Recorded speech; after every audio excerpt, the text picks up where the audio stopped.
Very good evening to all of you. सभी का warm welcome है Y T your English tutor पे। आज द हिंदू के एडिटोरियल क्लास में एक स्पेशल सेशन करने वाले हैं फॉरेन मैगजीन से एक आर्टिकल को लेकर के। रोज़ आप द हिंदू पढ़ते हैं तो एक ही तरह के राइटर को आपको रोज़ पढ़ना पड़ता है, लेकिन जैसे ही आप अपनी वैरायटी को चेंज करते हैं अपने माइंड को भी आप कंडीशन करने लगते हैं। तो बिल्कुल सब कुछ उसी फॉर्मेट में रहेगा, लेकिन आज का आर्टिकल है द इकोनॉमिस्ट मैगजीन से। प्यारा लिखा हुआ आर्टिकल है। इसमें आपको बताएगा अमेरिका जो कि एक वर्ल्ड सुपर पावर है, साइबर स्पेस में कितना पिछड़ा हुआ है बाकी कंट्रीज़ के मुकाबले। मैं आपका क्विज दिखा देता हूँ आपको। इंटरेस्टिंग आर्टिकल है, ग्रामर और वोकैब इसमें बहुत सारी मिलेगी, बहुत रिच आर्टिकल है। अगला आधा पौना घंटा आप स्पेंड करें क्लास में, जो भी सीखें ये 6 क्वेश्चन पे आपको अप्लाई करना है। अभी इसका स्क्रीनशॉट ले लो, एक ट्राई अभी दे लो, सेशन के लास्ट में इसका सोल्यूशन करवाऊंगा। चलिए शुरू करें, आइए कुछ नया सीखते हैं।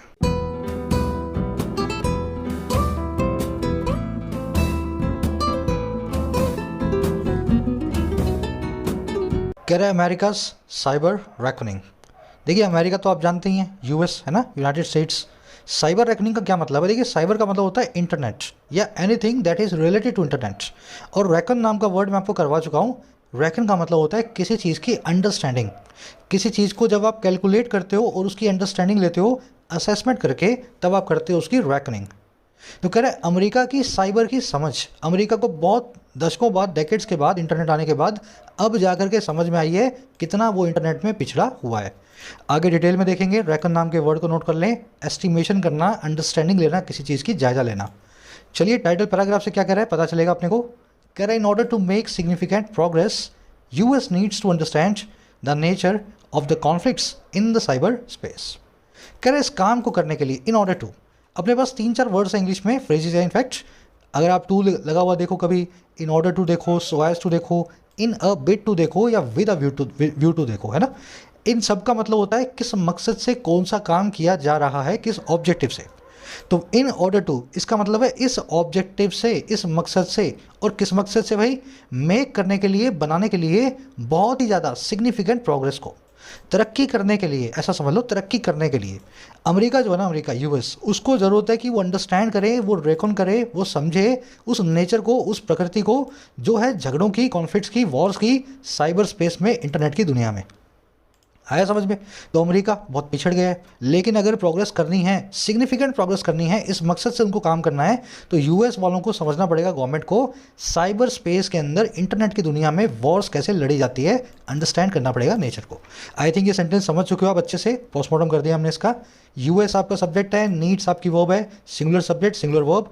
सब्जेक्ट्स और वर्ब आपको इसी तरीके से ग्रीन और पिंक कलर में मिलेंगे पूरे आर्टिकल में, आपको पढ़ते जाना है। अगर अंडरस्टैंडिंग इंप्रूव करनी है तो ये एकमात्र तरीका है, सेंटेंस में सब्जेक्ट और वर्ब को आपको दिमाग से पकड़ना पड़ेगा, ठीक है।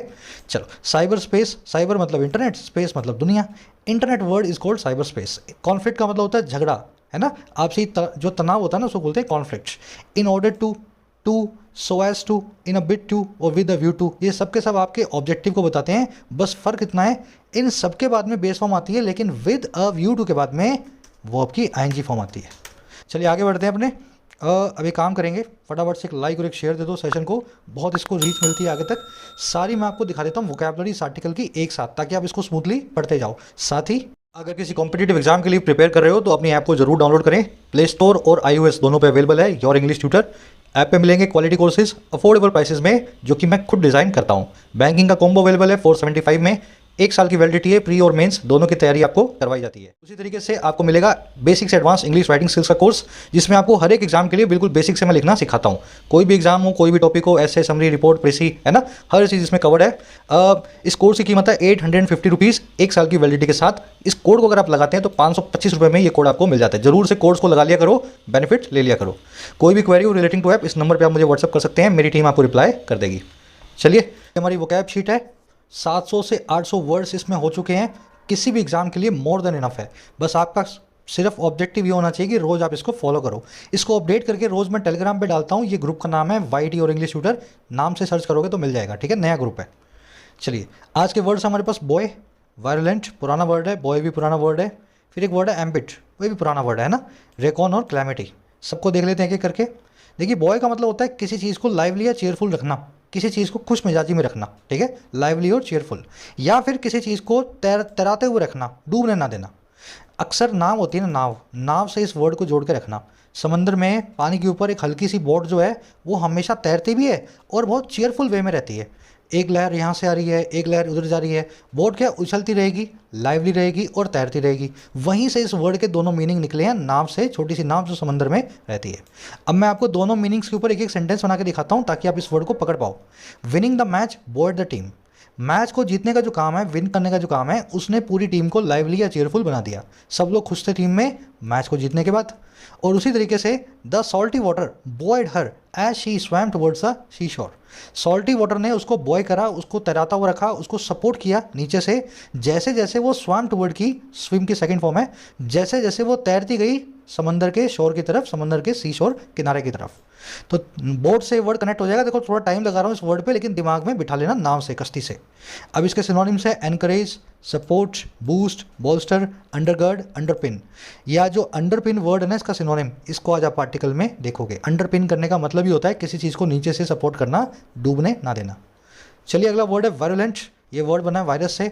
वायरस बहुत हार्श होता है, अगर आपको कोविड हुआ हो तो आपको पता होगा। और एक्सट्रीमली पॉइजनस भी होता है ना। वायरस का काम ही क्या है, आपको मतलब आपको बीमार करना है, आपकी जान ले लेना। वायरुलेंट हर वो चीज़ है जो बहुत जहरीली है या बड़ी कड़ी है, बड़ी हार्श है। जैसे a new violent form of the disease has appeared in Africa. एक नई जहरीली या हार्श फॉर्म जो है, रूप जो है इस बीमारी का, अफ्रीका में अपीयर हुआ है। और वैसे ही China is a violent critic of American sanctions on Iran. China एक वायलेंट क्रिटिक है, एक बहुत ही हार्श क्रिटिक है अमेरिका के ईरान पे सैंक्शंस का। तो इसका एक सिनोनिम है वायलेंट का पर्नीशियस। इसको आज आप आर्टिकल में देखने वाले हैं। अब इसका मतलब ये नहीं है, बाकी के नहीं देखोगे। वेनमस टॉक्सिक, जहरीला, वेनमस टॉक्सिक दोनों जहरीले। नॉक्शियस भी जहरीले का सिनोनिम है। मलिग्नेंट भी होता है जो आपके लिए हितकारी ना हो, जो आपका भला ना चाहता हो, है ना, मलिग्नेंट। सब इसके सिनोनिम है। पर्नीशियस को आज आप आर्टिकल में देखने वाले हैं। जितना हो सके वर्ड्स को दिमाग में घुमाओ, ये दिमाग में बैठ जाते हैं। मेरे भी बैठे हैं, आपके बैठ जाएंगे। एक वर्ड एम्बिट। एम्बिट का मतलब होता है दायरा, scope, domain, jurisdiction, purview, remit, orbit, sphere. सब अच्छे अच्छे सिनोनिम है इसके। Law making powers on police and agriculture fall under the ambit of states of India.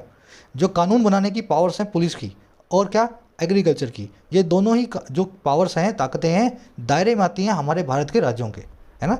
तो स्टेट की लिस्ट में आता है, राज्य सूची में दोनों के दोनों कानून रखे हुए हैं, अगर आप पॉलिटी पढ़ते हैं तो। एम्बिट समझ गए ना, दायरे को बोलते हैं। आज इस वर्ड को आप देखने वाले हैं। फिर एक वर्ड है रेकॉन। मैंने आपको बता दिया, किसी चीज़ को कैलकुलेट करना और उसकी समझ लेना। आपने कैलकुलेट किया, अच्छा ये ऐसे होने वाला है, तो आप रेकॉन कर रहे हो, समझ गए ना। और रेकॉन की जब आप रेकॉन का मतलब समझ लेना तो होता ही है, साथ ही साथ किसी चीज़ को अज्यूम कर लेना। जैसे आपने कैलकुलेट किया, आज कितने बादल हैं भाई, अच्छा इतने बादल होते हैं तो इतनी बारिश होती है, या जब जब इतने बादल हुए हैं तब तब बारिश हुई है। तो एक आपने एक दिमाग में एक रिकॉर्डिंग की, तो आपने अज्यूम भी कर लिया है, बिलीव भी कर लिया है, जो भी आपके रिकॉर्डिंग का रिजल्ट निकला है। तो ये वर्ड दोनों ही चीज़ों को बताता है, कैलकुलेट करने को और किसी चीज़ को अज्यूम कर लेने को। It is record that India's economy या Indian economy will be the second largest by 2050। ऐसा रेकॉर्ड किया जाता है, अज्यूम किया जाता है, कैलकुलेट करके अंडरस्टैंड किया जाता है कि भारत की अर्थव्यवस्था दुनिया में दूसरी होगी, सेकंड लार्जेस्ट होगी 2050 तक, चाइना के बाद। सपोज, एस्टिमेट इसके सिनोनिम है, रिकॉर्डिंग इसकी नाउन फॉर्म है। इसको आज आप आर्टिकल में देखने वाले हैं। लास्ट वर्ड है क्लैमिटी। बहुत ही फेमस वर्ड है क्लैमिटी, बहुत बार न्यूज़पेपर में देखोगे। इसका मतलब होता है प्राकृतिक आपदा। और प्राकृतिक नहीं, कोई भी और किसी भी तरह की हो, नेचुरल डिजास्टर के लिए तो यूज़ करते ही हैं। मान लो कोई और वैसे भी हो ना, तो उसको भी क्लैमिटी बोल सकते हैं। डिजास्टर को इन शॉर्ट क्लैमिटी बोलते हैं। The government has created a special fund to deal with natural calamities. सरकार ने क्रिएट किया है एक स्पेशल फंड को निपटने के लिए प्राकृतिक आपदाओं से, नेचुरल क्लैमिटीज से। अब इसका बहुत अच्छा सिनोनिम है डिजास्टर, सिंपल सा। फिर एक अच्छा वर्ड है कैटाक्लिज्म। आपने बहुत बार देखा होगा, नहीं देखा तो यहाँ देख लो। इसका एक बहुत अच्छा सिनोनिम है और एक कॉमन सा सिनोनिम है कैटास्ट्रॉफी। कैटास्ट्रॉफी, क्लैमिटी, कैटाक्लिज्म, तीनों सी से शुरू होते हैं, तीनों किसी तबाही को बताते हैं। चलिए, कैलामिटीज इसकी एडजेक्टिव फॉर्म है, जिसको आज आप आर्टिकल में देखने वाले हैं। आ जाओ अपनी आर्टिकल पे। अब झटपट क्या करेंगे, आपको मैं दे देता हूँ समरी। क्या लिखा हुआ आपको पता लगे, ताकि आप इसको स्मूथली पढ़ते जाएँ। समरी ये है कि वैसे तो यूएस एक सुपर पावर है ना, हर फील्ड में, लेकिन साइबर स्पेस के फील्ड में यूएस आज भी सुपर पावर नहीं है। और इसका रीज़न क्या है, इनकी अंडरस्टैंडिंग आज तक डेवलप नहीं हो पाई। साइबर स्पेस होता क्या है, साइबर स्पेस में कैसे वॉर्स लड़ी जाती हैं। और अब जाकर के 2020 के बाद अमेरिका को समझ में आ रहा है हम पीछे भी रह गए हैं साइबर स्पेस में, और आज भी हमारी अंडरस्टैंडिंग डेवलप नहीं हुई है। तो ये आर्टिकल इस पूरी घटना को, इस पूरे एपिसोड को जो है ना क्रोनोलॉजी के अंदर बता रहा है आपको, कैसे कैसे यूएस को कब से समझ आने लगी, और आगे फ्यूचर में यूएस को क्या करना चाहिए इस स्पेस में अपनी हेजेमनी लीडरशिप को कायम रखने के लिए या बनाने के लिए। समझ में आ गया। तो पूरा एनालिटिकल टोन में बता रहा है, एनालाइज कर रहा है यूएस की गलतियां और यूएस के पास जो अभी ऑप्शंस हैं। एनालिटिकल टोन है आज की। चलिए शुरू कर लेते हैं। कह रहा है a decade ago the conventional wisdom held that the world was on the cusp of a new era of cyber conflict in which catastrophic computer based attacks would wreak havoc on the physical world. कह रहा है 10 साल पहले दुनिया क्या सोचती थी internet के बारे में। कह रहा है डेकेड हो, एक दशक पहले जो कन्वेंशनल विजडम थी ना, विजडम का मतलब होता है समझ, कन्वेंशनल का मतलब होता है परंपरागत, नई सोच नहीं, पुरानी सोच की बात कर रहे हैं हम। कह रहे 10 साल पहले बड़े बूढ़ों की जो सोच थी वो ऐसा हेल्ड करती थी। हेल्ड करने का मतलब है किसी चीज़ के ऊपर जोर देना, किसी चीज़ से चिपक जाना। तो बड़े बूढ़ों की सोच जो थी वो इसी तरीके से चिपकी हुई थी इसी बात से, दैट वो ये कि दुनिया जो है ना वो कस्प पे है। कस्प का मतलब होता है वर्ज, किनारा, एक मोड़। कह रहे दुनिया एक ऑन द कस्प ऑफ है, एक नई दोराहे पे है, एक नए किनारे पे है, जो एक नई एरा का है, नए युग का है, नए वक्त का है, साइबर कॉन्फ्लिक्ट का, इंटरनेट पे वॉर्स का, जिसमें कैटास्ट्रोफिक आप जानते हैं ना, डिजास्ट्रस, जिसमें बहुत सारी कैलेमिटी हो, जिसमें डिजास्ट्रस कंप्यूटर बेस्ड अटैक्स जो होंगे वो रीक करेंगे हैवक को। देखिए हैवक का मतलब होता है तबाही, हैवक का मतलब होता है डिस्ट्रक्शन, और रीक का मतलब होता है कोज करना। तो जिसमें कंप्यूटर बेस्ड अटैक्स होंगे जो कि रीक करेंगे हैवक को, तबाही को लेकर के आएंगे, और किस पे, फिजिकल वर्ल्ड पे। तो 2010 की 2005 की कोई पुरानी मूवी उठा लो आप, उसमें यही होता है, एक कंप्यूटर वायरस आएगा और मतलब दुनिया खत्म हो जाएगी, है ना, फिजिकल वर्ल्ड के अंदर तबाही होने लगेगी। ऐसी ही कन्वेंशनल विजडम हुआ करती थी। आगे समझ में, बहुत इंटरेस्टिंग आर्टिकल है। विजडम की वर्ब है हेल्ड, पास इंडेफिनिट टेंस में होल्ड, हेल्ड, है ना, होल्ड की सेकंड फॉर्म। वर्ड की वर्ब है वॉज, लिंगिंग वर्ब है यहाँ पे। अटैक्स की वर्ब है वुड रीक। ये इन विच किसी का सब्जेक्ट नहीं है, ये मैंने गलती से ग्रीन कर दी है। इसको अपने एक और वर्ड से बताते हैं, इन विच को वेर इन। ये छोटी छोटी चीज़ें बड़े काम आती हैं आपके। इन विच का मतलब होता है जिसके अंदर, इन विच का मतलब होता है जिसके अंदर, और इसके लिए एक सिंगल वर्ड है हमारे पास, सिंगुलर वर्ड है वेर इन। तो यहाँ पे वेर इन भी लगा सकते थे, याद रखना इन दोनों वर्ड्स को, ठीक है, जिसके अंदर, इन विच या वेर इन। चलिए अटैक्स की वो है वुड रीक, रीक हैवोक एक फ्रेज होता है, इस पर भी आगे आएंगे। कैटास्ट्रोफिक देख लेना, कैलामिटस या डिजास्टर्स। कैटाक्लिज्मिक लिख दूँ यहाँ पे, कैटाक्लिज्मिक, क्लिज्मिक रोज लिखोगे, लिखते लिखते ही वर्ड्स याद हो जाते हैं ना। चलो अब ये रीक हैवोक पे आ जाओ, ये होता क्या है फटाफट देख लेते हैं। देखिए दो वर्ड्स हैं इंग्लिश में, एक है रीक, दूसरा है रैक। अक्सर इनमें होती है गलतियाँ, और कैसे गलतियाँ होती हैं। रीक वर्ड का मतलब होता है कोज करना किसी चीज़ को, रैक वर्ड का मतलब होता है स्मैश करना, डिस्ट्रॉय करना। जैसे आपकी कार है ना, आपने कहीं किसी पेड़ वेड़ में दे मारी तो आपने रैक किया अपनी कार को। रीक का मतलब होता है कोज टू अकर समथिंग, किसी चीज़ को कोज करना कि वो हो जाए। तो इसी से एक फ्रेज बनता है इंग्लिश में, रीक हैवॉक, रीक हैवॉक। लेकिन अक्सर आपको ये इस तरह से लिखा हुआ मिलेगा, रैक हैवॉक, ठीक है। ये रैक हैवॉक एक गलत फ्रेज है, जहां भी मिले उसको सही कर देना। रीक हैवॉक नाम का फ्रेज आप बनाते हो। हैवॉक का मतलब होता है डिस्टर्बेंस, है ना। रीक हैवॉक मतलब आप डिस्टर्बेंस को कोज कर रहे हो, ना कि स्मैश या डिस्ट्रॉय कर रहे हो। अगर आप यहाँ पे रैक लिख रहे हो, ये फ्रेज गलत फ्रेज है, एरर निकल आएगी इसमें से। चलिए आगे बढ़े। On the cusp of, on the verge of, on the brink of, ये तीनों फ्रेजेस का मतलब एक ही है, इस कगार पे। गलती ये होती है इसमें एट लगाया होता है। ऑन द कस्प ऑफ की जगह पे at the cusp of, at the brink of या एट द वर्ज ऑफ लिखा हुआ मिल जाए, समझ लेना एग्जामिनर आपको घुमाने की कोशिश कर रहा है। बड़े आगे ये निकाल देता हूँ एट, है ना, बाद में कंफ्यूज ना हो आप। चलो जस्ट अ मिनट ना। कह रहा न्यूज़ मीडिया, ये आज अपने उसमें आ जाएगा सारे के सारे क्विज में। कह रहा news media warned of doomsday scenarios, officials semicolon, officials in Washington publicly fretted about a cyber Pearl Harbor that would take lives and destroy critical infrastructure. अब ये कन्वेंशनल विजडम क्या थी, जो न्यूज़ मीडिया थी ना, मीडियम की plural form है media, है ना, न्यूज़ चैनल्स होते, उन्होंने वार्न ऑफ किया। वार्न ऑफ का मतलब होता है किसी चीज़ के लिए चेताना, और किसके लिए, डूम्स डे के लिए। डूम्स डे का मतलब होता है तबाही का दिन, जजमेंट डे, कयामत की रात। जो न्यूज़ मीडिया वाले थे वो रात दिन हमें कयामत की रात के बारे में चेताते थे, वार्न करते थे, ऐसे सिनेरियोज के बारे में। और जो ऑफिशियल्स थे, जो बड़े बाबू थे वॉशिंगटन में, उन्होंने पब्लिकली फ्रेट अबाउट किया, अपनी चिंता को जताया। फ्रेट अबाउट करना, किसी चीज़ के लिए चिंता को जताना। और किस बारे में, एक साइबर पर्ल हार्बर के बारे में। पर्ल हार्बर एक हमला हुआ था अमेरिका पे सेकेंड वर्ल्ड वॉर के दौरान जापान के द्वारा। साइबर पर्ल हार्बर का मतलब है उसी स्केल का इंटरनेट पे होने वाला हमला, है ना, साइबर पे। कह रहा है वो पर्ल हार्बर जो ले लेगा जिंदगियों को, डिस्ट्रॉय कर देगा क्रिटिकल इंफ्रास्ट्रक्चर को, अमेरिका के ढांचे को। आया समझ में। तो ये थी कन्वेंशनल विजडम। मीडिया बोलती थी कयामत की रात आने वाली है, और वाशिंगटन में बैठे बाबू बोलते थे, परेशान होकर के कहते थे कि फिर से एक पर्ल हार्बर जैसा अटैक कंप्यूटर में होगा, हमारे इंटरनेट की फॉर्म में, लोगों की जान जाएगी और इंफ्रास्ट्रक्चर तबाह होगा। मीडिया की वर्ब है warned of again past indefinite tense, officials की वर्ब है fretted about, again past indefinite tense. That की वर्ब है वुड टेक, दैट आया है पर्ल साइबर पर्ल हार्बर के लिए रिलेटिव प्रोनाउन है, इसी के हिसाब से अपनी वर्ब ले रहा है, इसकी दूसरी वर्ब है वुड डिस्ट्रॉय। चलिए अब इसमें देखने वाली चीज़ें क्या है, डूम्सडे कयामत की रात, अगर आप मुस्लिम हैं या आप क्रिश्चियन हैं तो डूम्सडे के बारे में जानते होंगे, आपके रिलीजन का पार्ट है ना, जिसको जजमेंट डे भी बोलते हैं। वॉर्न के बाद में ऑफ लगा के बताएं किस चीज़ के बारे में आप चेता रहे हैं, वॉर्न अबाउट नहीं, वॉर्न ऑफ। फ्रेट एक वर्ब होती है, इसका मतलब होता है किसी चीज़ के लिए चिंताग्रस्त हो जाना, है ना, वरिड हो जाना किसी चीज़ के लिए। फ्रेट अबाउट लगा के बताते हैं आप किस चीज़ के लिए वरिड है। चलिए कह रहे the first non cyber attack on the US occurred in 1988 when Robert Morris, a graduate student in computer science, released a small piece of software, eventually dubbed the Morris form, that created outages across the still nascent internet. तो ये सब चीज़ें आई कैसे America में, उनके दिमाग में कैसे कचरा घुस गया, ये ऐसा हो जाएगा ऐसा हो जाएगा, ये यहाँ से हुआ। एक पहला जो नॉन साइबर अटैक था ना, कंप्यूटर पे होने वाला इंटरनेट का अटैक था, और किस पे, अमेरिका पे। कह रहा है ये अटैक अकर हुआ, टुक प्लेस हुआ 1988 में, जब रॉबर्ट मॉरिस नाम का एक आदमी जो ग्रेजुएट स्टूडेंट था कंप्यूटर साइंस में, उसने रिलीज़ कर दिया एक छोटे से सॉफ्टवेयर को, स्मॉल पीस ऑफ सॉफ्टवेयर को। कह रहे अब देखो ये इस डैश के बीच में आप जो देख रहे हो ना, ये बड़े वाले एम डैश के बीच में, ये इस सॉफ्टवेयर के बारे में बताया जा रहा है एडिशनल इन्फॉर्मेशन। कह रहे जो इवेंचुअली जो आखिरकार डब किया गया, जिसका नाम रखा गया, डब का मतलब होता है किसी चीज़ को नाम देना, मॉरिस फॉर्म, इस आदमी के नाम पे, रॉबर्ट मॉरिस के नाम पे इसका नाम रख दिया मॉरिस फॉर्म। कह रहे जब मॉरिस ने रिलीज़ किया एक सॉफ्टवेयर को, और वो सॉफ्टवेयर जिसने क्रिएट कर दिया आउटेज को, आउटेज का मतलब होता है ब्लैकआउट्स, इंटरप्शन, और कहाँ पे ये outage I, across the still nascent internet, पूरे के पूरे इंटरनेट में जो अभी भी नेसेंट था, अभी भी बिगिनिंग स्टेज में था। तो ये रॉबर्ट मॉरिस नाम का बदमाश था लड़का, इसने एक ऐसा कंप्यूटर सॉफ्टवेयर बनाया जिसकी वजह से 1988 में कंप्यूटर इंटरनेट जब शुरू ही हो रहा था, पैदा हो रहा था, थोड़े वक्त के लिए बंद हो गया पूरी अमेरिका के अंदर।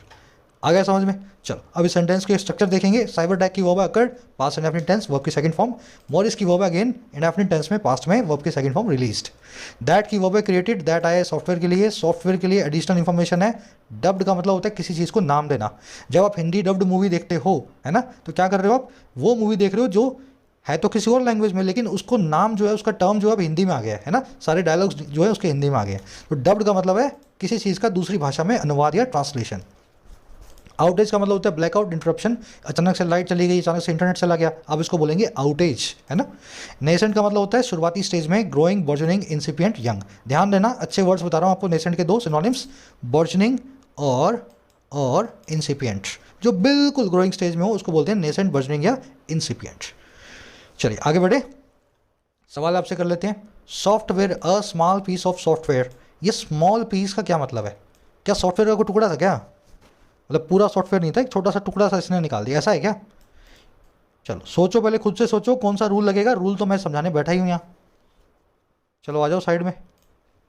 चलो रूल ये है कि ये सारे ऐसे वर्ड्स हैं, ये सारे के सारे ऐसे वर्ड्स हैं जो आपको देखने में लगते हैं काउंटेबल हैं, लेकिन एक्चुअल में ये अनकाउंटेबल है। ठीक है, इन वर्ड्स को आपको देख के लगता है कि मैं गिन लूँगा सॉफ्टवेयर को, सर 5 सॉफ्टवेयर थे मेरे पास, ऐसा लगा दूंगा पीछे, पॉसिबल नहीं है। ये सारे के सारे मास नाउंस हैं। मास नाउंस का मतलब है जैसे दूध है, जैसे शक्कर है, गिन नहीं सकते हो, तोल सकते हो। ये सारे के सारे वर्ड्स भी गिने नहीं जा सकते, है ना।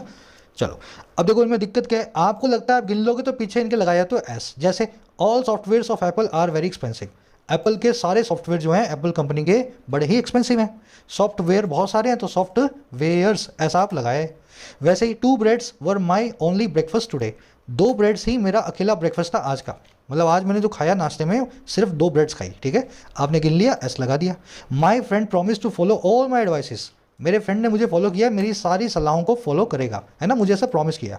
और वैसे ही companies buying all new equipments या new equipments to upgrade its production, company buy कर रही है नए उपकरणों को अपनी प्रोडक्शन को अपग्रेड करने के लिए। चारों सेंटेंस गलत है सर, एस तो पीछे लगेगा ही नहीं, एस चारों के आगे से निकाल दो।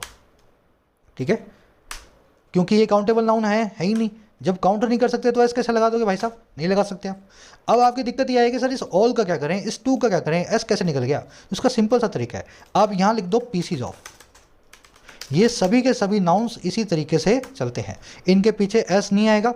और जब भी इनको एक से ज़्यादा फॉर्म में गिनना हो, बहुत सारे, 2, सारी मेरी एडवाइस, नया इक्विपमेंट बहुत सारा, है ना, तो जब भी इनको आपको गिनना हो ना तो आप इनको पीसीज ऑफ लगा करके बताएं।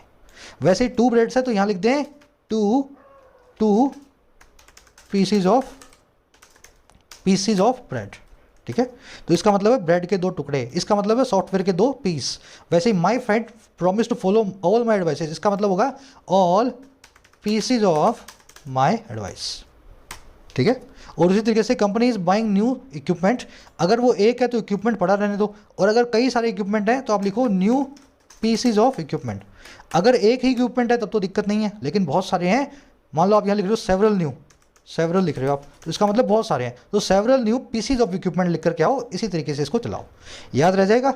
अब इसमें एडिशनल चीज़ें आपको बता देते हैं। ब्रेड के साथ में आप लगा सकते हैं पीसीज की जगह पे लॉफ्स, और या लगा सकते हैं स्लाइस, ठीक है। याद रखना ब्रेड के साथ में लॉफ और स्लाइस भी आ जाता है पीसीस की जगह पे, और पेपर के साथ में आ जाता है लीव्स, ठीक है, leaves, paper leaves, bread loaf और स्लाइस, ये इसके साथ में एडिशनल इंफॉर्मेशन आपको याद रखनी है इन दोनों वर्ड्स के साथ, पेपर और ब्रेड। चलिए आगे बढ़ते हैं, थोड़ा लंबा हो गया कॉन्सेप्ट, लेकिन अच्छा कॉन्सेप्ट है। कह रहा है during the 2 decades that followed cyber security remain the concern mostly of geeky hackers and shadowy intelligent operatives. तो ये मिस्टर मॉरिस ने जब अपनी ऐसी तैसी करवा ली है ना, इंटरनेट बंद करवा दिया, उसके बाद क्या होगा, कह रहा अगले 2 decades में, ड्यूरिंग द 2 decades, कौन से वाले भाई, जो फॉलो करते हुए इस मॉरिस की घटना के बाद हुआ क्या उनमें अगले दशकों में 2 साइबर सिक्योरिटी बन गई या बनी रही, रिमेंड रही कंसर्न, एक चिंता का विषय, और किसके लिए, ज़्यादातर गीकी हैकर्स के लिए। गीकी हैकर्स मतलब एक्सपर्ट हैकर्स, कमरे से बाहर ही नहीं निकलते हैं, बस हैकिंग करते हैं सारा दिन, समझ गए ना, बड़े बड़े चश्मे लगे हुए हैं, तो ऐसे लोगों के लिए ही कंसर्न बन के रही। और शैडोई इंटेलिजेंस ऑपरेटिव्स के लिए ही, ऐसे इंटेलिजेंस के ऑपरेटिव्स, ऐसी खुफिया एजेंसियां जो शैडोई हैं, जो छुपे खुफिया तरीके से काम करती हैं, मोसाद है, आईएसआई है, रो है, केजीबी है ना, स्कॉटलैंड यार्ड है, हर कंपनी की, हर कंट्री की जो खुफिया एजेंसी है।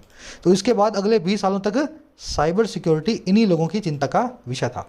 बढ़े आगे, दैट की ओवर फॉलोड दैट आया डेकेड्स के लिए, साइबर सिक्योरिटी के ओवर रिमेंस, शैडोई मतलब छुपा हुआ, हिडन, गीकी मतलब एक्सपर्ट। कह रहा that all change in 2010 with the Stuxnet operation, a devastatingly effective cyber attack on centrifuges that Iran used to enrich uranium. कह रहा है ये सब कुछ बदल गया, दैट ऑल चेंज्ड, और कब, सन 2010 में, और किसके साथ, स्टक्सनेट ऑपरेशन के साथ। इसमें क्या हुआ भाई, ये एक ऐसा ऑपरेशन था जिसका डिवास्टेटिंगली इफेक्टिव साइबर अटैक हुआ, जिसमें देखो डिवास्टेट करना मतलब तबाही लाना, डिवास्टेटिंगली मतलब तबाही लाने वाले तौर पे, तो कह रहे तबाही भरा जिसका इफेक्टिव साइबर अटैक था, जो सेंट्रीफ्यूजेस पे, वो सेंट्रीफ्यूजेस जिसको ईरान इस्तेमाल में लेता था एनरिच करने के लिए यूरेनियम को। अब ये सेंट्रीफ्यूज क्या होती है, ऐसा एक इक्विपमेंट है जहाँ पे न्यूक्लियर पावर या न्यूक्लियर वेपन्स बनाए जा रहे हो, वहाँ पे इसको यूज़ किया जाता है। सेंट्रीफ्यूज एक मशीन का नाम समझ लो, न्यूक्लियर वेपन या न्यूक्लियर पावर के लिए, है ना। और एनरिच करने का यूरेनियम का मतलब है यूरेनियम को न्यूक्लियर पावर या न्यूक्लियर वेपन बनाने की फॉर्म में लाना, एनरिच करना, उसको प्योर फॉर्म में लाना। तो ईरान यहाँ पे ऐसा कुछ काम किया करता होगा। 2010 में अमेरिका ने इजराइल की मदद से कथित तौर पे स्टक्सनेट ऑपरेशन चलाया, जिसमें सारे सेंट्रीफ्यूज के ईरान में आग लग गई इंटरनेट के जरिए। आया समझ में, साइबर अटैक ऐसा हुआ। दैट की वो चेंज्ड, ईरान की वो यूज टू, डिवास्टेटिंगली मतलब तबाही भरे तौर पे, सेंट्रीफ्यूज एक मशीन का नाम है जिसमें एटम बॉम्ब बनता है, हाइड्रोजन बॉम्ब बनता होगा, है ना। और एनरिच करने का मतलब होता है किसी चीज़ को और अच्छा बनाना, यूरेनियम को, समझ गए ना, यूरेनियम को क्या करना, एनरिच करके आप उसमें से बनाते हो, मतलब वेपन्स बनाते हो आप। चलो अब एक कॉन्सेप्ट यहाँ पे डिस्कस करेंगे फटाफट से, ये लास्ट कॉन्सेप्ट है, इसके बाद अपने स्मूथली पढ़ने वाले हैं, ग्रामर और नहीं आएगी। मुझे बता दो यूज टू के बाद में एनरिच क्यों लिखा हुआ है, एनरिचिंग क्यों नहीं लिखा हुआ। कई बार यूज टू के बाद में वर्ब की आईएनजी फॉर्म आती है, और अक्सर यूज टू के बाद में वर्ब की बेस फॉर्म होती है। आप कैसे डिसाइड करोगे कि यूज टू के बाद में क्या लगाऊंगा, एनरिच लगाऊंगा या एनरिचिंग लगाऊंगा। चलो पहले खुद से पूछ लेना, फिर कॉन्सेप्ट देखोगे तो दिमाग में बैठ जाएगा भेजे के अंदर। यूज टू है ना, यूज टू ये एक नहीं है 3 है, एक भाई नहीं है 3 भाई हैं। आपको इसमें से तीसरे वाले को पकड़ना है, सबसे बदमाश वाले को। कैसे पता लगेगा कौन सा बदमाश है, जिसमें यूज्ड एडजेक्टिव होगा ना, यूज्ड एडजेक्टिव होगा, वहाँ पे यूज्ड टू के बाद में वर्ब की आईएनजी फॉर्म आएगी। और जिसमें मेन वर्ब होगा, ये दोनों भाई अच्छे हैं, इनके बाद में वर्ब की बेस फॉर्म आती है। आ गया समझ में। अगर सेंटेंस में यूज्ड एक एडजेक्टिव है तो उसके बाद में वर्ब की आईएनजी फॉर्म आएगी, और बाकी केस में जब यूज्ड मेन वर्ब है तब बिंदास इसके बाद में वर्ब की बेस फॉर्म लगाना है।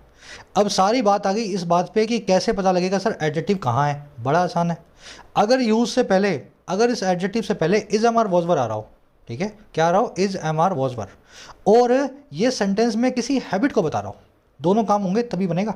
या तो इससे एक तो इसके पहले is am are was were आ रहा हो, लेकिन साथ में ये हैबिट को भी बता रहा हो, तब इसके आगे वर्ब की आईएनजी फॉर्म लगानी है, और पता लग गया आपको कि ये एडजेक्टिव है। आ गया समझ में? खाली इसको मत देख लेना इज एम आर वर्ब को, यहाँ भी लग रहा है इज एम आर वर्ब, लेकिन यहाँ पे ये मेन वर्ब है, पैसिव सेंटेंस बना रही है, तो यहाँ पे वर्ब की बेस फॉर्म आ रही है, एडजेक्टिव नहीं है यहाँ। अब मैं आपको बता देता हूँ प्रैक्टिकली कैसे पकड़ोगे, कोशिश दे लो एक बार, कर सकते हो तो, है ना। आई use to sleep or sleeping late in night, मैं सोया करता था रात में लेट। आई यूज टू या मैं सोया करता था रात में, स्लीपिंग लेट इन नाइट किया करता था। एक हैबिट को बताया जा रहा है, हैबिट तो बताई जा रही है, लेकिन यूज से पहले इज एम आर वर्ब नहीं आ रहा। मतलब क्या है, ये फर्स्ट वाला केस है जहाँ पे यूज मेन वर्ब है एक्टिव में, यहाँ पे स्लीप लिखूंगा, स्लीपिंग नहीं लिखूंगा। समझ में आ गया? ये भी होना चाहिए और ये भी होना चाहिए, तभी एडजेक्टिव है। दोनों में से एक भी नहीं है ना तो मेन वर्ब है, चाहे एक्टिव में चाहे पैसिव में। Is am are was verb नहीं आ रहा, आंखें बंद करो, स्लीप लिखाओ, स्लीपिंग लगाने की जरूरत नहीं है, ठीक है। अब यहाँ देखो, a computer is use to process या प्रोसेसिंग डेटा, कंप्यूटर को यूज किया जाता है पैसिव वॉइस में। Again a computer is used, computer का इस्तेमाल होता है डेटा को प्रोसेस करने के लिए। अब मुझे बताओ, इज प्लस में यूज्ड, इज प्लस में यूज्ड क्या बता रहा है यहाँ पे, पैसिव मिक्स सेंटेंस को बना के दिखा रहा है। आया समझ में? कंप्यूटर को इस्तेमाल किया जाता है डेटा को प्रोसेस करने के लिए, आदत नहीं है कंप्यूटर की, समझ गए ना। तो इस केस में मैं क्या करूंगा, यहाँ पे भी प्रोसेस लिखूंगा। Is am are was verb में से इज तो आ गया, लेकिन हैबिट नहीं आई, तो ये पैसिव में मेन वर्ब लेगा बेस फॉर्म की फॉर्म में। थर्ड देख लो, I am used to sleep or sleeping in late in night, मैं यूज टू हूँ, मैं आदती हूँ रात में लेट सोने का। Is am are was verb भी आ गया, फर्स्ट कंडीशनल फुलफिल हो गई, और सेकंड कंडीशन भी फुलफिल हो गई, हैबिट भी बता दी मेरी रात में देरी से सोने की, यहाँ पे आएगा स्लीपिंग। समझ गए? हैबिट और is am are was word दोनों आ जाए यूज से पहले तो समझ लेना ये एडजेक्टिव है, अगर ये एडजेक्टिव है तो वर्ब की आईएनजी फॉर्म लेगा, बाकी हर केस में इसके बाद वर्ब की बेस फॉर्म आएगी। अब ये बताओ, ईरान सेंट्रीफ्यूज को क्यों यूज़ करता था भाई? जिसको ईरान यूज़ करता था सेंट्रीफ्यूज को, यूरेनियम को एनरिच करने के लिए। आ गया? Is am are was word use to से पहले नहीं आ रहा, वर्ब की बेस फॉर्म लगाई गई है। चलो आगे बढ़ते हैं, ये कॉन्सेप्ट आज के क्विज में आएगा। कह रहे US leaders soon began sounding the alarm about their own countries vulnerability. कह रहे इसके बिल्कुल बाद यूएस के जो लीडर्स हैं बहुत जल्दी उन्होंने शुरू कर दिया साउंड करना, बजाना इस घंटी को, इस अलार्म को, और किस बारे में? अपनी खुद की कंट्री की ससेप्टेबिलिटी, वल्नरेबिलिटी या कमजोरी के बारे में। तो जब इन पे हमला इन्होंने किया ना ईरान पे, तो हमला करके इनके दिमाग में आया यार आज तो हम कर रहे हैं, कल वो करेगा, तो इन्होंने फटाफट से अपने सारे हैकर्स को बुलाया कि देखो ऐसा हमला भी हम कर पा सकते हैं, तो आप देखो कैसे कंट्री को बचाया जा सके। लीडर्स की वर्ब है बिगेन के बाद वर्ब की आईएनजी फॉर्म आ सकती है, ये सेकंड कैटेगरी की वर्ब है, कल ही मैंने आपको करवाया था, है ना। कुछ वर्ब्स हैं जो अपने बाद वर्ब की आईएनजी फॉर्म लेती हैं। वल्नरेबिलिटी का मतलब होता है आपकी कमजोरी, आपकी डिफेंसलेसनेस। चलिए आगे बढ़ते हैं। कह रहा है as early as 2009 president Barack Obama had warned of cyber attacks that could plunge entire city into darkness. कह रहे 2009 में ही, एज अर्ली एज का मतलब है इतनी पुरानी बात की जा रही है। कह रहे 2009 में ही, इतना पहले ही बराक ओबामा जो था प्रेसिडेंट था, उन्होंने वार्न ऑफ कर दिया था, चेता दिया था सबको, वार्निंग दे दी थी साइबर अटैक्स की, जो प्लंज कर सकते हैं फ्यूचर में, डुबो सकते हैं, और किसको? पूरी की पूरी सिटीज़ को डार्कनेस में। तो इन्होंने यही बोला था कि साइबर अटैक्स होंगे, सारे के सारे शहर की लाइट कट जाएगी कुछ घंटों के लिए। ओबामा की वर्ब है हैड वार्नड ऑफ, वार्न के बाद में ऑफ लगा के बताते हो किस चीज़ के बारे में आप वार्निंग दे रहे हो। दैट की वर्ब है कुड प्लंज, प्लंज का मतलब होता है गोता लगवाना, किसी चीज़ को डुबोना, है ना। कॉज समथिंग टू ड्राउन, ठीक है, ड्राउन। चलो, डिप लगाने को, गोता लगाने को मजबूर करना, प्लंज करवाना। चलिए कह रहे the most dire predictions however did not come to pass.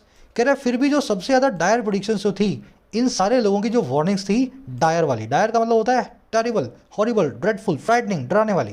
कह रहे हालांकि वो सारी की सारी नहीं हुई come to pass. When something comes to a pass, इसका मतलब है कोई चीज़ टेक प्लेस हो रही है, अकर हो रही है, घटित हो रही है। तो एक भी बात इनमें से सच नहीं हुई जो ओबामा और लोग ये सब कह के गए। प्रेडिक्शंस की verb did not come to pass, past indefinite tense में कम टू पास एक फ्रेज है, देख लेना, किसी घटना का घटित होना। डायर का मतलब है डराने वाला, ड्रेडफुल या हॉरिबल। इसी पे एक फ्रेज बनता है डायर स्ट्रेट्स, डायर स्ट्रेट्स, इसका मतलब होता है मुश्किल भरा वक्त, ठीक है। एक फ्रेज है इंग्लिश में डायर स्ट्रेट्स, इसका मतलब क्या होता है? मुश्किलात भरा वक्त। कह रहे US the United States has not been struck by devastating cyber attacks which physical effects it seems semicolon that even if US adversaries wanted to carry out such assaults, traditional forms of deterrence would prevent them from acting. कह रहे United states जो है ना, America जो है, नहीं struck हुआ है, कभी भी चोट नहीं खाया है। स्ट्रक होने का मतलब होता है हिट होना, चोट खाना। और किसके द्वारा भाई? डिवास्टेटिंग साइबर अटैक्स के द्वारा, बड़े बड़े तबाही लाने वाले कंप्यूटर अटैक्स के द्वारा, जिसके कोई फिजिकल इफेक्ट्स हो, जिसका कोई रियलिटी में कोई कॉन्सिक्वेंस हो। ऐसा आज तक अमेरिका के साथ नहीं हुआ। और सेमीकोलन लगा बता रहा है, ऐसा लगता है, जान पड़ता है, सीम्स कि यहाँ तक कि अगर यूएस के दुश्मन, यूएस के एनिमी, एडवर्सरी चाहें भी ना कि वो कैरी आउट कर दें, अंजाम दे दें ऐसे एक अटैक को, असॉल्ट को, जो ट्रेडिशनल फॉर्म ऑफ डिटरेंस है, जो परंपरागत तरीके हैं रुकावट के, डिटरेंस के, है ना, जो इनके पास बॉम्ब्स हैं, जो वेपन्स हैं, डिटरेंस है, वो प्रिवेंट करेंगे इन लोगों को एक्ट करने से। आया समझ में? तो अगर आज रशिया या चाइना अमेरिका पे कोई अटैक कर दे तो अमेरिका क्या करेगा? अपने वेपन जो है उनके ऊपर छोड़ देगा। तो traditional forms of deterrence America के पास इतनी ज़्यादा है कि कोई साइबर अटैक करने का अमेरिका पे मतलब ऐसी कोई बेवकूफ़ी कोई करता नहीं है।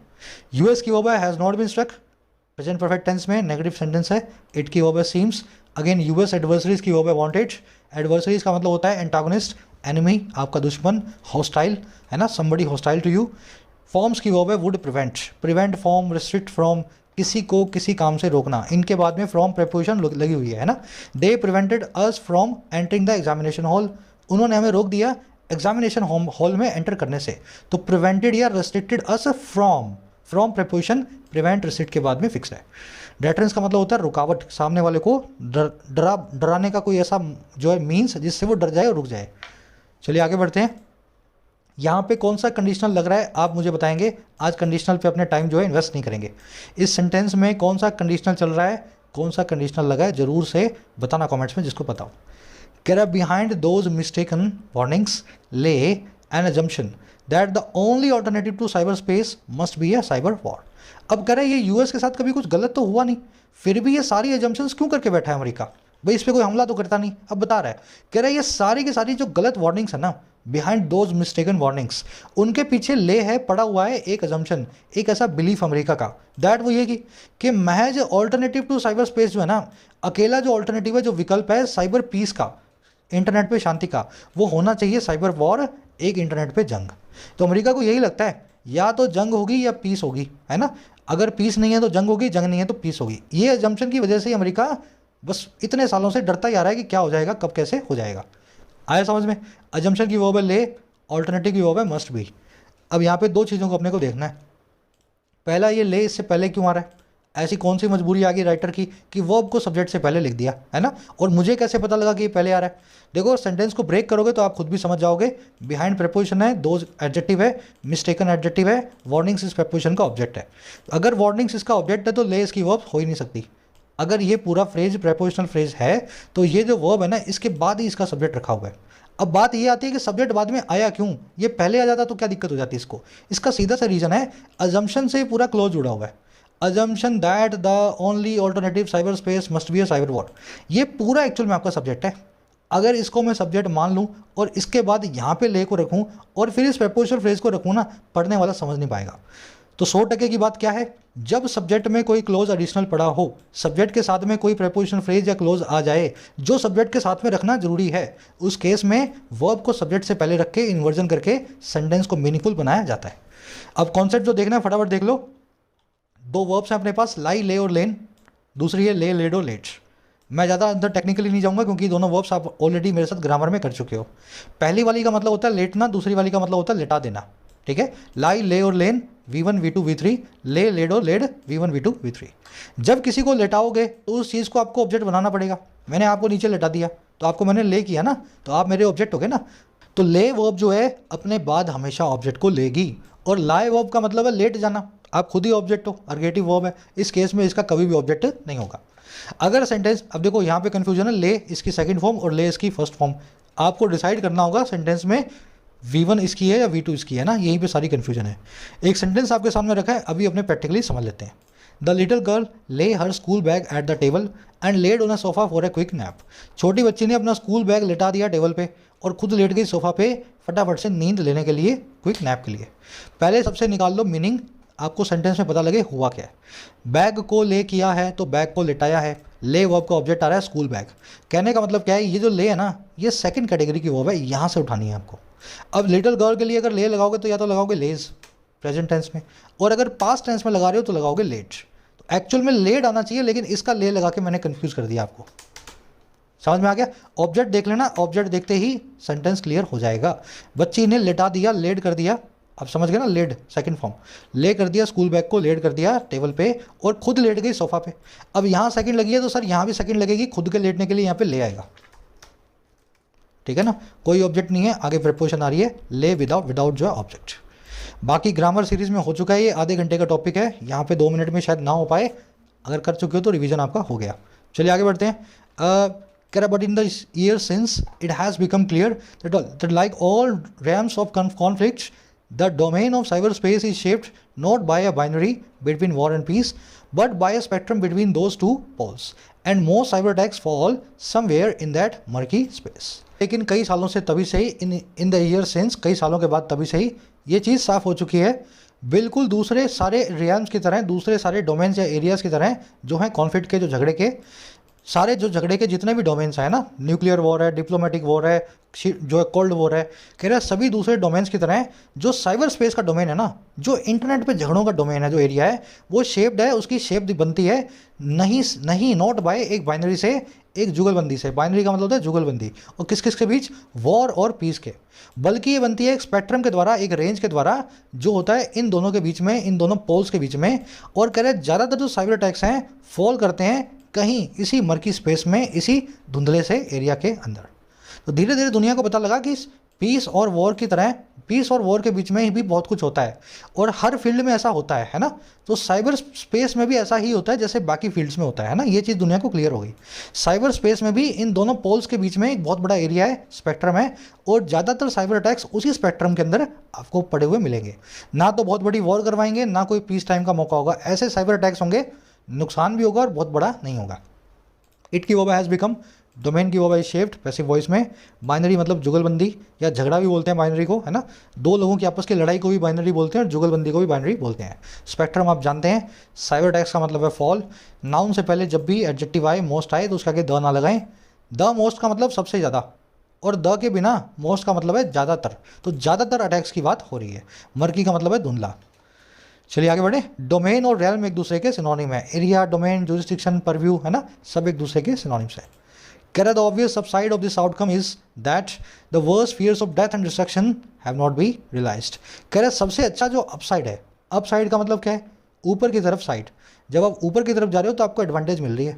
कह रहा सबसे अच्छी बात, सबसे गुड न्यूज़, सबसे बड़ी एडवांटेज इस पूरे आउटकम की, इस पूरे रिजल्ट की, वो है कि जो सबसे वर्स्ट फियर्स हैं, जो सबसे ख़राब डर है हमारे, एक तो डेथ के और डिस्ट्रक्शन के, कह रहा है ऐसे फियर्स जो है ना, ये ऐसे के ऐसे फियर्स आज भी रियलाइज़ नहीं हुए हैं, मटेरियलाइज नहीं हुए हैं, आज भी सच नहीं हुए हैं। आ गया ना समझ में। जब वॉर इतने बड़े स्केल की हो ही नहीं सकती इंटरनेट पे, तो ये तो अच्छी न्यूज़ है ना, मतलब इंटरनेट पे किसी की मौत तो नहीं हो सकती, ये हमें पता लग गया। अपसाइड की वर्ब है, अपसाइड की वर्ब है इज, यहाँ सब्जेक्ट और वर्ब आपके सामने मार्क कर दिया मैंने। फियर्स की वर्ब है have not been realised, passive voice में। अपसाइड मतलब एडवांटेज, डाउन साइड का मतलब होता है डिसएडवांटेज, है ना, आगे वर्ड भी आएगा। कह रहा there is a down side however, कह रहा एक डिसएडवांटेज भी है, डाउन साइड भी है, कि क्या है, the complex nature of cyber conflict has made it more difficult for the US to craft an effective cyber strategy. कह रहे डाउन साइड ये है हालांकि कि जो बड़ा ही कॉम्प्लेक्स नेचर है, बड़ा ही पेचीदा प्रकृति है साइबर कॉन्फ्लिक्ट की, इंटरनेट पे जंग की, कह रहे इसने बना दिया है इसको और भी ज़्यादा मुश्किल अमेरिका के लिए कि वो क्राफ्ट करे, तैयार करे, डिवाइस करे, बुने एक इफेक्टिव साइबर स्ट्रेटजी को, एक असरदार इंटरनेट स्ट्रेटजी को। तो जब इतने बड़े, इतने सारे एस्पेक्ट्स हैं ना, छोटा भी हो सकता है, बड़ा भी हो सकता है, तो कॉम्प्लेक्स नेचर है। अब अमेरिका के सामने क्वेश्चन यही है कैसे एक स्ट्रेटजी बनाए और सभी तरह के साइबर अटैक्स पे वो अप्लाई हो सके। डाउन साइड की वर्ब है इज, देर से क्लोज शुरू हो रहा है इसलिए वर्ब के बाद सब्जेक्ट रखा जाता है। डाउन साइड आप देख चुके हो, अप साइड का एंटोनिम है। नेचर की वर्ब है has made, present perfect tense में, ठीक है। क्राफ्ट का मतलब होता है किसी चीज़ को तैयार करना। कह रहा है and even if lives have not been lost and infrastructure has mostly been spared, it is hardly the case that cyber attacks have been harmless. कह रहा अगर, इवन इफ यहाँ तक कि अगर, कह रहा और यहाँ तक कि अगर जिंदगियाँ नहीं खोई गई हैं, lives have not been lost, present perfect tense passive में, और इंफ्रास्ट्रक्चर जो है मोटे तौर पे स्पेयर कर दिया गया है, उसको बचा लिया गया है, ना तो जाने गंवाई हैं, ना देश का ढांचा गंवाया है। कह रहा है यहाँ तक कि अगर ये कर भी पाए हैं ना, ये फिर भी बिल्कुल भी केस नहीं है ऐसा, it is hardly the case, hardly का मतलब ना के बराबर, ये केस बिल्कुल भी ऐसा नहीं है कि जिसमें साइबर अटैक्स जो है ना, साइबर अटैक्स जो हैं वो हार्मलेस रहे हैं। तो जान बचा लोगे, देश का ढांचा गिरने से बचा लोगे, लेकिन उसके बाद में भी लॉस तो तुम्हें हो ही सकता है, आपको हो ही सकता है, अगर साइबर अटैक की चपेट में आप आ जाओ। आगे समझ में। लाइव्स की verb have not been lost, infrastructure की verb has mostly been spared, spare का मतलब है बचा लेना, प्रोटेक्ट कर लेना। इट की वर्ब है इज, हार्डली मतलब ना के बराबर। अटैक्स की वर्ब है हैव बीन, है ना, लिंक वर्ब है यहाँ पे प्रेजेंट परफेक्ट टेंस में। ये फटाफट मैं बोल जाता हूँ, कुछ लोग सोचते होंगे क्या है सर, क्या बताते हैं। तो ये भाई ग्रामर आप बेसिक कर लोगे चैनल से, होम पेज पे रखिए कंप्लीट इंग्लिश ग्रामर, तो वहाँ देखने के बाद ये सब चीज़ें आपको समझ में आएगी ना, बेस आपका रेडी हो जाएगा। कह रहा है US adversaries have honed their cyber skills to inflict damage on the US national security, the American economy and most worrisome of all American democracies. कह रहे यूएस के जो दुश्मन हैं, जो एडवर्सरीज हैं, उन्होंने तराशा है, हॉन किया है, शार्प किया है, परफेक्ट किया है उनकी कंप्यूटर की स्किल्स को, ताकि वो इन्फ्लिक्ट कर पाएँ, ताकि वो लगा पाएँ डैमेज को अमेरिका की नेशनल सिक्योरिटी पे, अमेरिका की इकॉनमी पे, और सबसे ज़्यादा वरीसम चीज़ है अमेरिका की जो है डेमोक्रेसी पे, गणतंत्र पे। तो ऐसा इसके दुश्मन अमेरिका के प्लान कर रहे हैं। एडवर्सरीज की वर्ब है हैव हॉन्ट, हॉन्ट का मतलब है परफेक्ट करना, शार्प करना, किसी चीज़ को तीखा या तराशना, है ना, तीखा बनाना। अगर आप इंग्लिश सीख रहे हो यहाँ पे, तो आप अपनी इंग्लिश की स्किल्स को हॉन कर रहे हो, तराश रहे हो, शार्पन कर रहे हो। आगे समझ में, ऐसे इस वर्ड को कनेक्ट कर लेना। कह रहा mean while Washington has struggled to move past its initial perception of the problem, clinging to outmoded ideas that have limited its responses.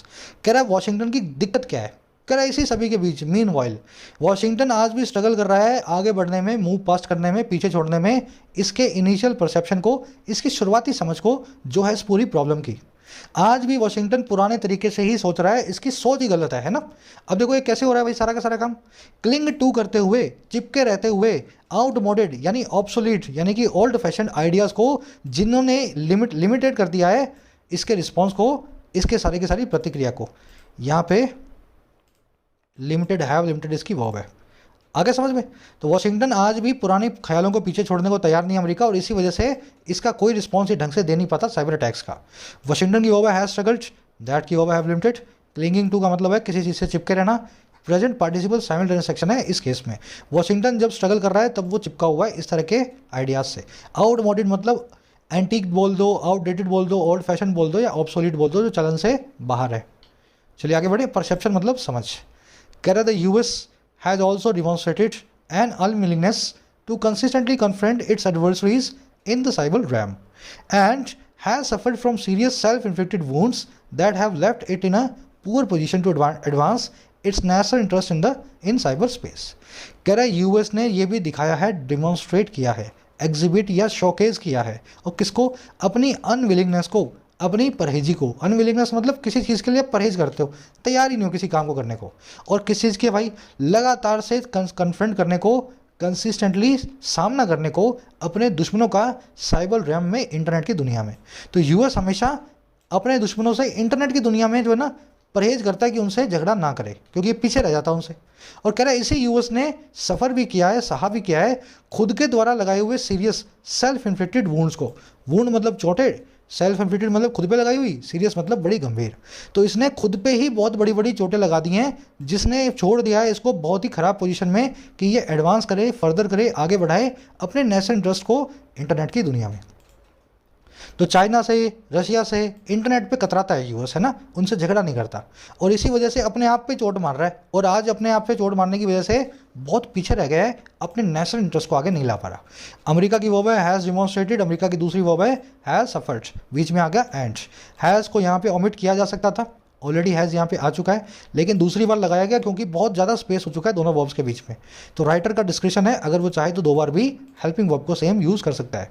That की वर्ब है हैव लेफ्ट। वुंड का मतलब होता है चोट। अनविलिंगनेस, रिलक्टेंस, एब्सटिनेंस, आपकी परहेजी, किसी काम को ना करने की आपकी जिद।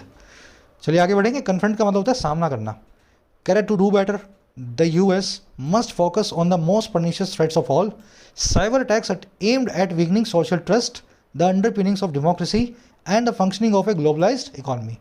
कह रहा है अच्छा करने के लिए और अच्छा परफॉर्म करने के लिए अमेरिका को फोकस करना ही पड़ेगा, सारा ध्यान डालना पड़ेगा।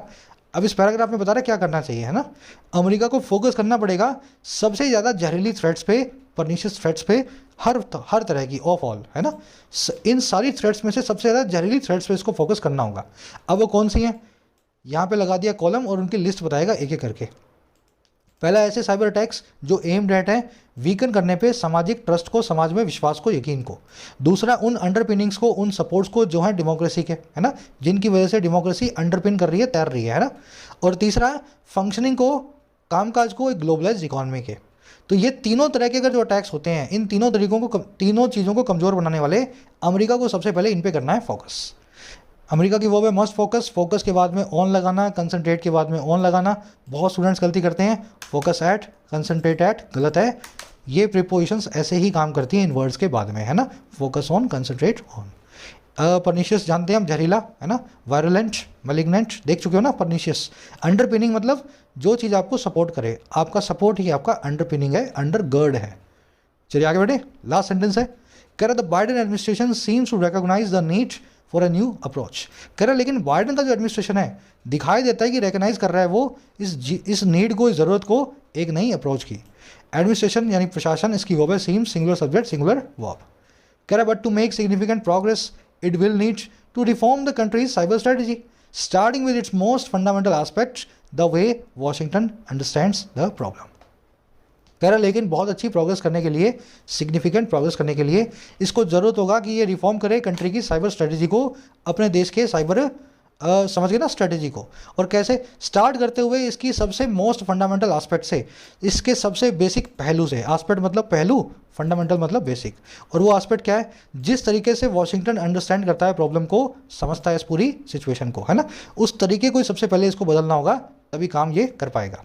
इट की वर्ब है विल नीड, वॉशिंगटन की वर्ब है अंडरस्टैंड्स। स्टार्टिंग का मतलब है यहाँ पे पीपीएस से, प्रेजेंट पार्टिसिपल साइमल्टेनियस एक्शन। जब इसको ज़रूरत है रिफॉर्म करने की तब ये स्टार्ट करेगा यहाँ से। आगे समझ में, दो काम एक साथ हो रहे हैं, वर्ब के आईएनजी फॉर्म से बताया हुआ है। एस्पेक्ट मतलब पहलू, फंडामेंटल मतलब बेसिक। चलिए, ये आर्टिकल बहुत बड़ा था, मैंने इसको काट छांट के छोटा कर दिया है ताकि इसका मीनिंग भी निकले सही तरीके से और आपको मज़ा भी आए। कुछ लाइन्स मैंने खुद से जोड़ दी हैं इसमें, जैसे ही ऊपर वाला है ना, कुछ लाइन्स को मैंने इसमें खुद से ऐड कर दिया ताकि सही तरह से, क्योंकि ये आर्टिकल जो है ना 3 पेज का था, तो 3 पेज को मैंने समराइज़ करके लिख दिया है ताकि आप सही तरीके से इसको पढ़ पाओ, है ना। आई होप अच्छा लगा होगा। अपने क्विज़ पे आ जाओ। आज के ये क्वेश्चन आपके और बहुत आसान है। अब ये मत बोलना सर आप करवाओ। फर्स्ट क्वेश्चन में वॉन के बाद में कौन सी प्रीपोजिशन लगाओगे, 5 प्रीपोजिशन ऊपर दे दी हैं, एक चूज़ कर लो। फोकस के बाद में, कंसंट्रेट के बाद में क्या लगाओगे, ऊपर में से चूज़ कर लो। सेवरल कंपनीज, यहाँ पे वर्ड से पहले कौन सी प्रीपोजिशन लगाओगे, इनमें से एक चूज़ कर लेना, ठीक है। वर्ड्स ऑफ, है ना, जानते हो ना, words of, cusp of, brink of, इनसे पहले कौन सी प्रीपोजिशन आती है, एट आता है, फॉर आता है, इन आता है, ऑन आता है, चेक करके बताओ। इसी वीडियो के नीचे फर्स्ट कमेंट में आंसर्स डाल रहा हूँ, वहाँ से आप मेरे आंसर से अपना मैच कर लेना, आपको पता लग जाएगा। अगले में आपको मिलेंगी 3 एरर्स, ठीक है। मैंने थोड़ा सा डार्क कर दिया वर्ड्स को ताकि आप उन एरर्स को पकड़ पाओ। कोशिश करो, मिल जाएंगे, है ना। नीचे कमेंट्स में डाल रहा हूँ मैं हिंट के साथ, कमेंट पढ़ लेना। लास्ट में आपको मिलेंगे 4-5 वर्ड्स, आपको क्या करना है, कॉलम ए और कॉलम बी को मैच करना है। अंडरपिन का इनमें से कौन सा सिनोनिम है, डायर का इनमें से कौन सा सिनोनिम है, नेसेंट का इनमें से कौन सा सिनोनिम है ना, पकड़ के दिखाओ आप इनमें से। फ्रेट का इनमें से कौन सा जो है सिनोनिम है, पकड़ के दिखाओ। तो कॉलम ए और कॉलम बी को मैच कर लेना, 1B 2C 4A, है ना, 5E 3D, ऐसे करके मैच कर लेना। आंसर मिल जाएगा कमेंट्स में, बताना 7 में से कितने मार्क्स मिले। एक काम करते हैं ना, ये 1 2 3 4 5 हैं, तो 7 8 9 10 11, तो ये 11 नंबर का आपका हो गया पूरा का पूरा आज का क्विज। 11 में से कितने मार्क्स मिले जरूर से कमेंट्स में बताना। कोई भी क्वेरी हो कमेंट्स में लिख दिया करो, कोशिश करता हूँ रिप्लाई करूँ। इस पूरे आर्टिकल की समरी लिखने की कोशिश करो, 2 से 3 सेंटेंसेज में लिखोगे तो लिखने की आदत पड़ेगी, लिख भी पाओगे। और हाँ, अगर किसी कोर्स रिलेटेड कोई करियर काउंसलिंग चाहिए हो, कोर्स के बारे में पूछना हो, ऐप के बारे में पूछना हो, कोई भी क्वेरी हो ना करियर से रिलेटेड भी, इस नंबर पर आप व्हाट्सअप कर सकते हैं, आपको रिप्लाई कर देगी मेरी टीम। कभी कभी मैं भी होता हूँ ऑनलाइन। Until then.